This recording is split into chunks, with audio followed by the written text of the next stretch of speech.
గురుగారు మరి క్రోధి నామ సంవత్సరంలో చివరి రాశి అయిన మీనరాశి వారికి ఎలా ఉండబోతుంది? అలాగే వాళ్ళు ఎలాంటి ఫలితాలు లభిస్తాయి వాళ్ళకు? మీనరాశి పూర్వాభాద్ర నక్షత్రము 4వ పాదము, ఉత్తరాభాద్ర నక్షత్రము 4 పాదాలు, రేవతి నక్షత్రము 4 పాదాలు కలిస్తే మీనరాశి. మీనరాశి వారికి ఆదాయం 11, వ్యయం 5, రాజపూజ్యత 2, అగౌరవము 4.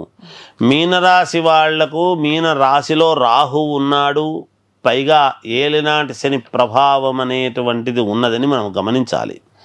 కనుక వీళ్లకు కొంచెము సగముగానే ఉంటాయి.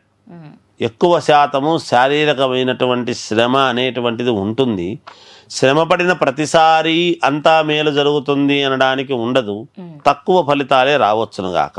కొంతవరకు శుభ ఫలితాలు ఉన్నాయి వీళ్లకు. ధనలాభం, కీర్తి, అట్లాగే ఉన్నత స్థితి, ధర్మకార్యాలలో పాల్గొనడము, వీళ్ళు అనుమానముతో కాకుండా ఏది చేసినా దృఢ సంకల్పముతో చేసుకుంటే యోగవంతముగా ఉంటుంది.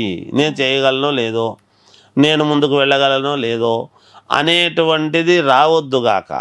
ఖచ్చితముగా దృఢంగా నేను చెయ్యగలను అని అనుకుంటే, ఆత్మవిశ్వాసముతో ఉంటే తప్పకుండా మేలే జరుగుతుంది. మనిషి దృఢంగా ఉండాలి, మనస్సు కూడా దృఢంగానే పెట్టుకోవాలి.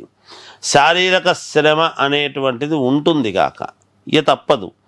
కొంచెము మధ్యమముగానే ఉండినా కూడా ఈ సంవత్సరము కొన్ని విషయాలలో మేలు, కొన్ని విషయాలలో చిన్నపాటి ఇబ్బందులు అనేటువంటివి ఉంటాయి.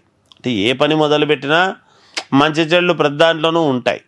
దాంట్లో అనుకూలాన్ని బట్టి జరుగుతూ ఉంటాయి. వీళ్లకు పెద్ద ఇబ్బంది పడాల్సినంతటి ఇదైతే ఎట్టి పరిస్థితుల్లోనూ లేదుగాక లేదు.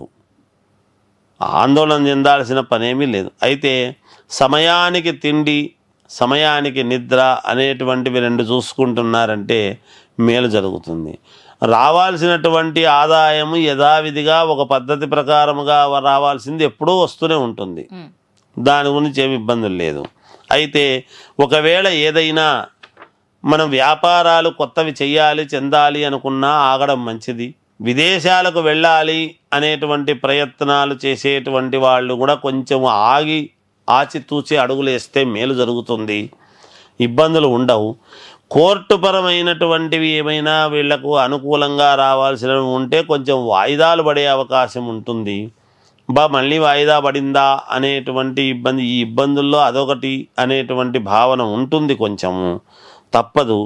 ఏది ఏమైనా విద్యార్థులైతే బాగా శ్రద్ధగా చదవాలి.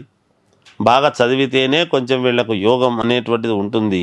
సినిమా రంగంలో ఉండేటువంటి వాళ్లకు బాగుంది, ఇబ్బందులు లేవు. రాజకీయ రంగంలో ఉండేటువంటి వాళ్ళు కొంచెము జాగ్రత్తలు అనేటువంటివి అవసరము. ఏముంది, అంతా మనవాళ్లే కదా, ఇంక నాకంతా అయిపోయింది, మేలు జరుగుతుంది అనుకోవచ్చును. సిద్ధాన్నము భోజనం మనం ఎప్పుడైతే పెట్టుకున్నామో అది నోట్లో పెట్టుకుని తినేంత వరకు కూడా కొంచెము చిన్న ఆలోచనగానే ఉంటుంది గాక. అందువలన తన పక్కన ఉండేటువంటి వాళ్ళు, నిరంతరము పక్కన ఉండేటువంటి వాళ్ళతో రాజకీయ నాయకులు కొంచెం జాగ్రత్తగా ఉండాలి.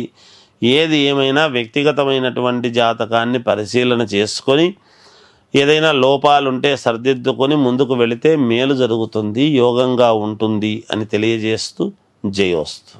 ధన్యవాదాలు.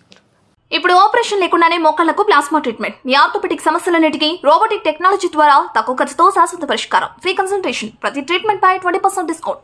ఈ ఆఫర్ కొద్ది రోజులు మాత్రమే. త్వరపడండి. V9 hospitals 9281465842.